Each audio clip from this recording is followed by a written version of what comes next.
Les belles histoires naissent dans les rues. Et les rues accouchent de maisons pour protéger les histoires des morsures du temps.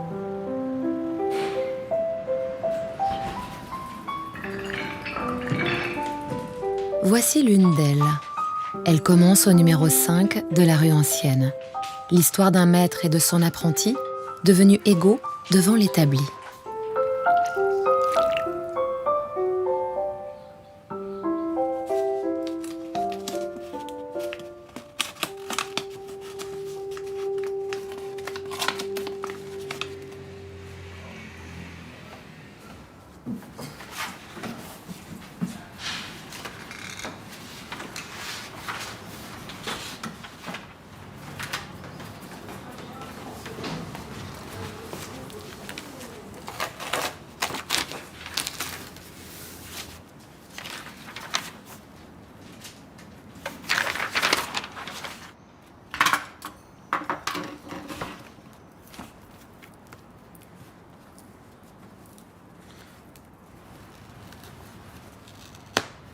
C'était quoi, il y a plus de 2 siècles qu'un type comme moi a fait passer cette ficelle à travers les cartons et qu'il a bricolé, il a essayé de trouver des solutions avec ce qu'il avait. Et puis moi j'arrive 2 siècles après et puis ça fait... ça donne un petit vertige, ouais, c'est vrai. Et j'espère qu'il me pardonne pour le mal que je fais à son carton. Mais son carton est tout pourri. Il a fait son temps. Donc là, ce beau morceau, en fait, il s'agit d'une Bible protestante genevoise de 1678. Donc ça appartient à une famille de la région, mais elle était à Avignon. Et elle remonte par Genève, par mon atelier, pour finalement partir sur un paquebot pour l'Australie. On est loin de la restauration pure où on va conserver tous les éléments d'origine. Mais bon, on n'est pas sur un être vivant non plus, hein. On a un rythme, je peux m'arrêter quand il faut, il n'y a pas de souffrance. Je veux dire, j'utilise des scalpels, mais je fais de mal à personne.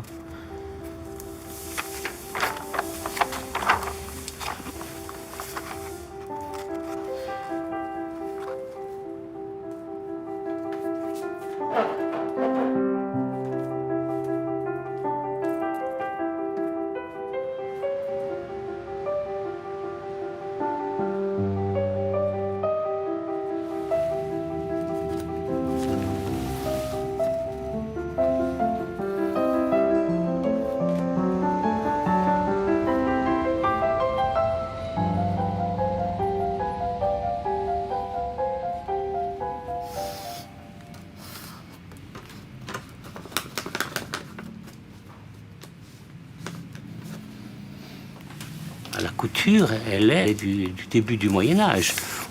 D'emblée, on a eu la nécessité de rassembler les choses, qu'on a fait donc de la reliure.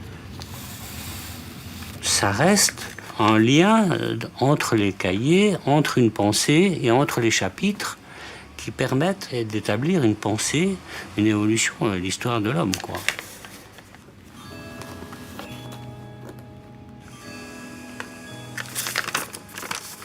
Je regarde encore si je trouve pas un autre pergamin, ça m'intrigue parce que j'avais pas vu ça avant. Et voilà, là on en a un autre bout, on est parti de la cloche, là on a un autre bout. Je regarderai dans les gardes, je serai plus attentif.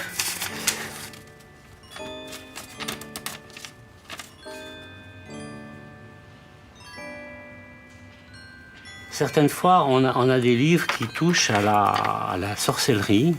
En général, ça se passe pas trop mal, mais je suis prudent et je préfère travailler avec des livres d'enfants, des Baba, des Tintins, des Bécassines. On s'amuse à lire un petit bout, un paragraphe qu'on avait oublié. J'aime bien, c'est des choses que j'aime bien.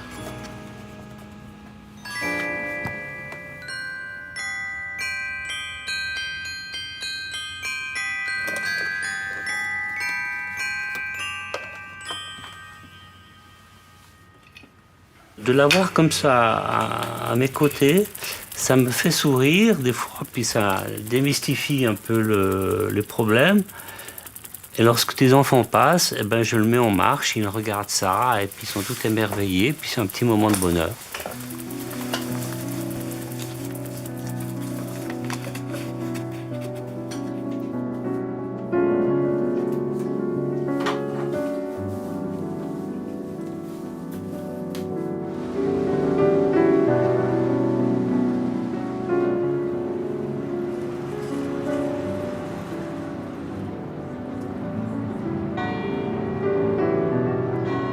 Dehors, les fils se croisent, se serrent, s'attachent, à relier les histoires de la terre au lac. D'une artère à l'autre, on entend battre la ville, tandis qu'en sous-sol, le passé est une île.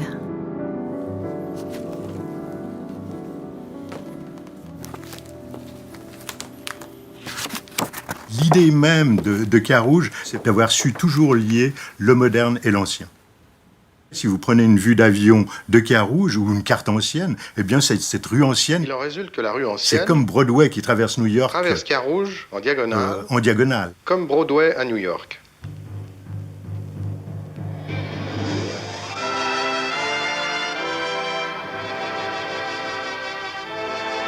Tout le commerce du sud de l'Europe, c'est-à-dire de Marseille, qui transite vers l'Allemagne, passe par la vallée du Rhône, passe par Carouge, avant d'arriver à Genève. Et donc, il y a de plus en plus de commerçants qui passent dans cet endroit-là. Ça va animer les choses.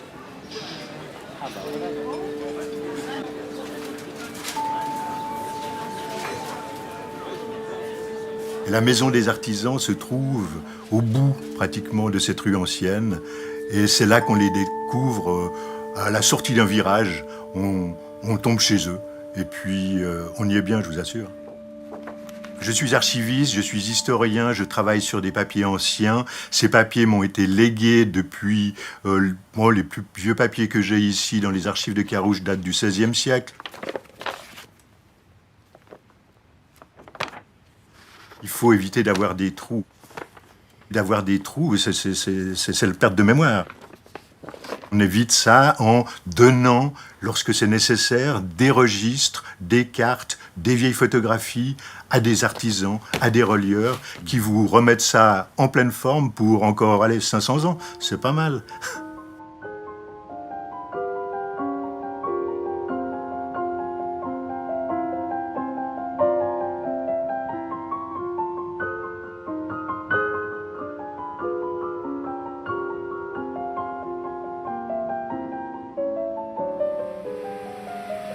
Michel, tu peux m'aider?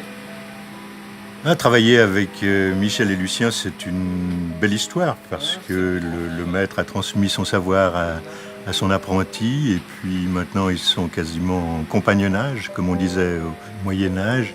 Ouais, c'est bon. Merci. Michel et Lucien, c'est une transmission d'une passion en plus d'un savoir-faire.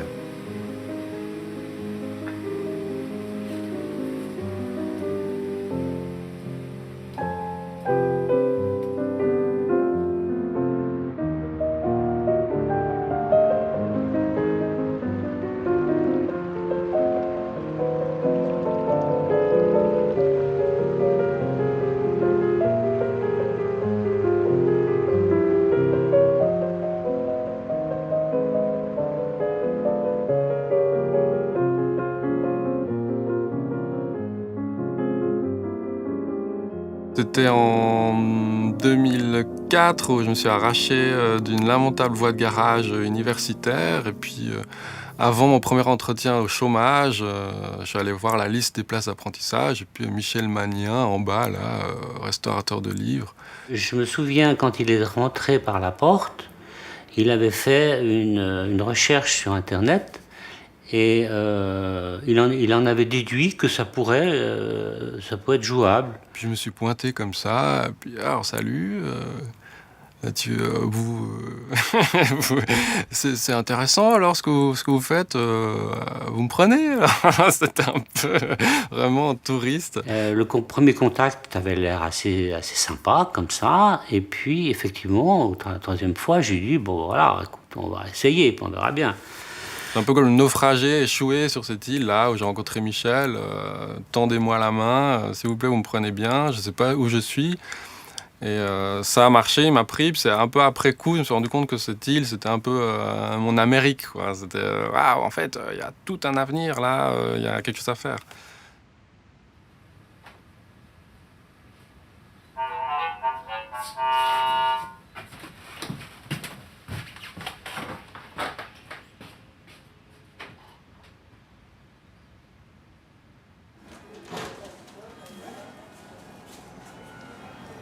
Tard, j'ai pensé que c'était une chance unique de pouvoir transmettre l'atelier, non seulement le métier, mais l'atelier, mon atelier.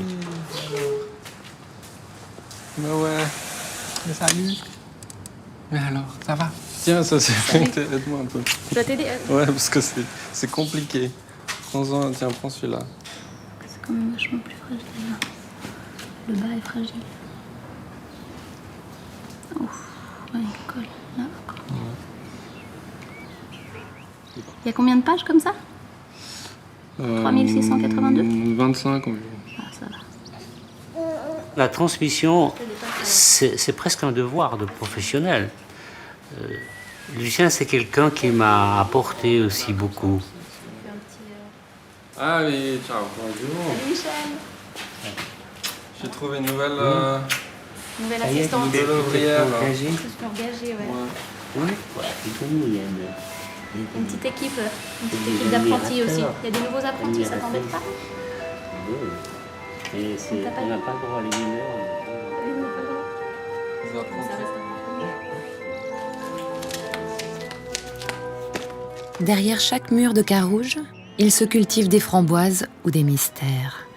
Mais il est un secret au cœur de la cité que chaque artisan de la rue ancienne ne peut qu'écouter.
Je vois Michel comme vraiment un homme de territoire, de terrain. C'est un peu son centre de gravité, l'atelier. Il s'est battu pour avoir cet écrin comme ça, dans l'angle, la rue ancienne. Il habite pas loin, un peu en retrait. Et c'est voilà, ce pivot entre chez lui, des fois le marché, c'est aussi un endroit important pour lui. Bénédicte, il a soif, Bénédicte. Il faut lui donner un... Comment c'est beaucoup de travail. Et depuis 30 ans, vous êtes ici, à Carouge? À Carouge, oui. Je venais de Paris, j'étais au Marais, tout ça. Et quand j'ai dû partir de Paris, je suis venu me promener à Carouge et puis j'ai dit, ah ouais. C'est les Marais, c'est la suite, c'est logique. Santé, merci à toi.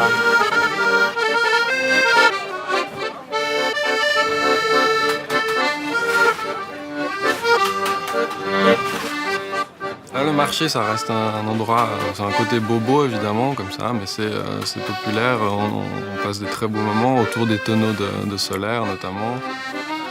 C'est un des derniers endroits vraiment de convivialité. C'est assez génial de voir le cœur de Carouge battre. Enfin, c'est vraiment à cet endroit. Ouais.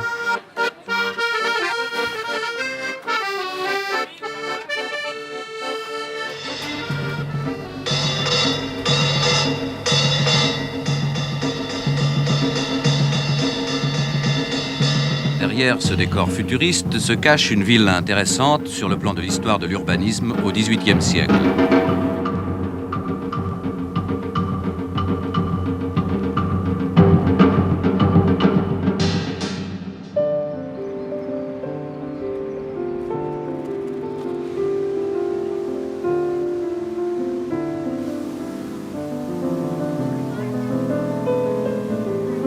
Au pied des tours, ils se racontent des histoires d'océans, de pirates et de coquillages. Alors qu'à la rue ancienne, le papier centenaire attend de pouvoir prendre le large.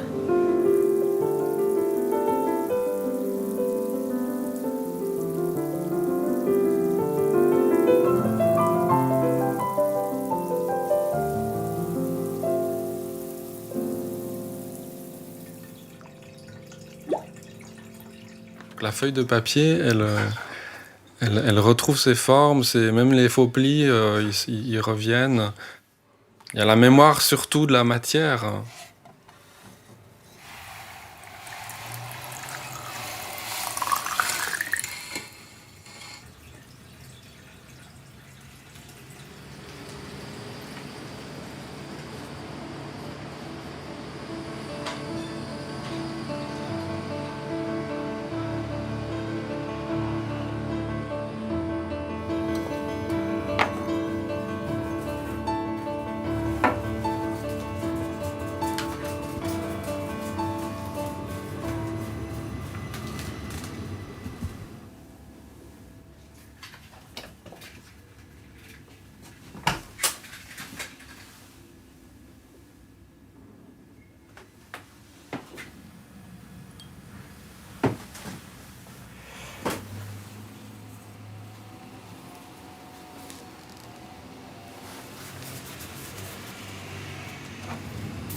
L'apprentissage de reliure, il a été quand même assez rigide.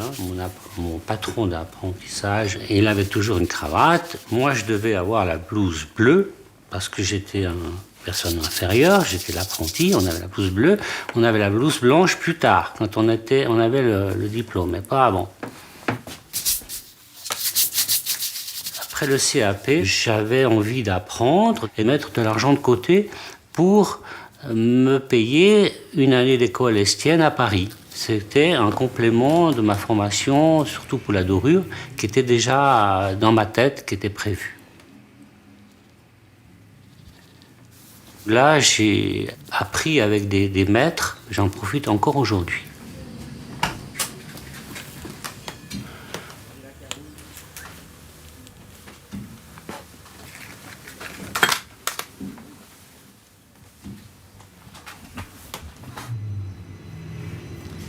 La reliure et la dorure, ce sont des métiers qui ne permettent pas de s'enrichir.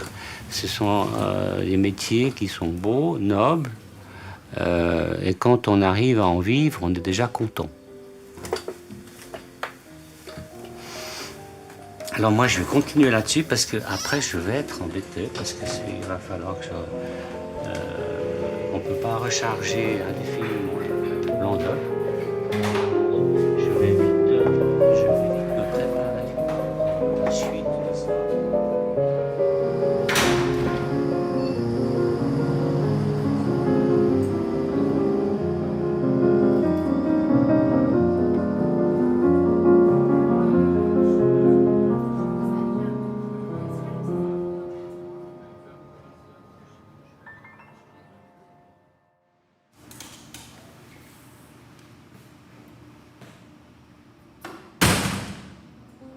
Un matin d'hiver, dans les années 90, on appelle le maître relieur-restaurateur sur un chantier à 2 pas de l'atelier. Le maître gratte les murs et découvre, ô combien touché, sous la 6e couche, une merveille qui dort désormais au musée. Michel, je vous laisse le papier peint.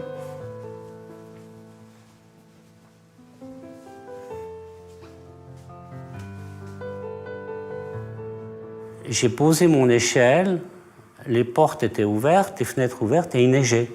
J'étais tout seul sur une échelle, en équilibre, en train de sauver ça, puisqu'il n'était pas question d'arrêter les travaux. Donc j'ai fait une intervention dite mécanique avec des spatules et j'ai pu décoller par morceaux, par plaques, sans déchirer l'ensemble, sans commettre des dégâts supplémentaires. C'était quand même assez délicat.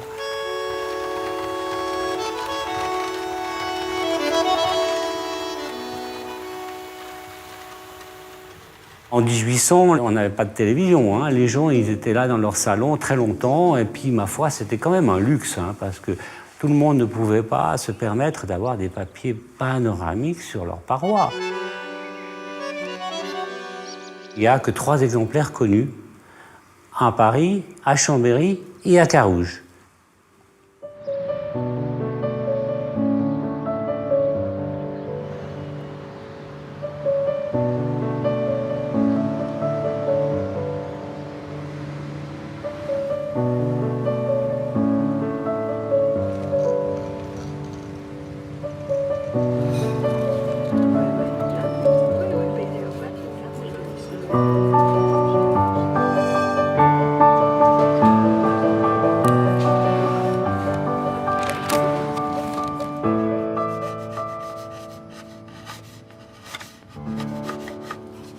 Bien, un petit microcosme comme ça dans le coin de la rue, c'est des artisans que je côtoie tous les jours. Tous, finalement, j'ai appris beaucoup en les observant. Salut Jacques. Je suis content que tu viennes parce qu'il y a des histoires à régler avec ces plaques-là. Mon saint livre. Et Jacques Raymond, qui est le vis-à-vis de l'atelier. Tu n'as que ça, là, comme... Non, là, j'ai des raponces avec un cuir d'Alain. Et alors, ça va suffire, ces trous? Ouais, c'est parfait. C'est magnifique, puis la courbure, comme ça. C'est aussi une présence très forte, qu'il est là depuis longtemps. C'est sa maison aussi. On entre dans un peu son royaume, où il a énormément de trésors à sortir des tiroirs, des anecdotes. Parce que la gomme laque, de la gomme laque toute seule, il n'y a pas de gras, toi, c'est complètement sec. Puis ça fait une teinte au bois. De reste pour pourquoi tu le fais pas à l'extérieur aussi, simplement comme ça? Justement, j'allais te proposer, on peut très bien y faire à l'extérieur la même chose. Ouais. Ça m'a aussi appris d'observer les rythmes, de voir qu'il y a ces autonomies qui existent dans différents métiers. Alors, Lucien, je te mets ma marque. Comme ça, tu sauras. Là, j'ai le JR dans le tympan là, pour une semaine. Regarde, c'est mignon, non? Super, merci beaucoup.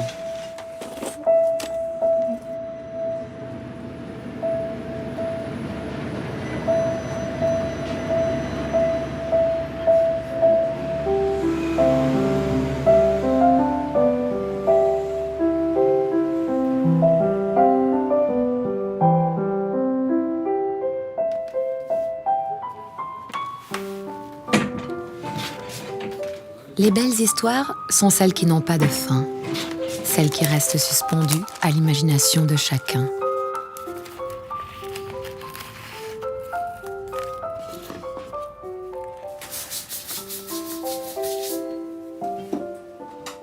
Et pourtant, cette histoire-ci, il fallait bien la conclure. Alors le maître choisit d'inscrire ces quelques points de suspension.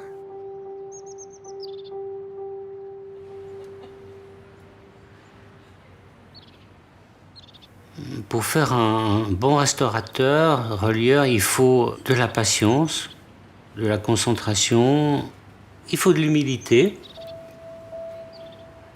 On rentre un peu plus à l'intérieur de cette histoire du papier, de la matière et de la pensée.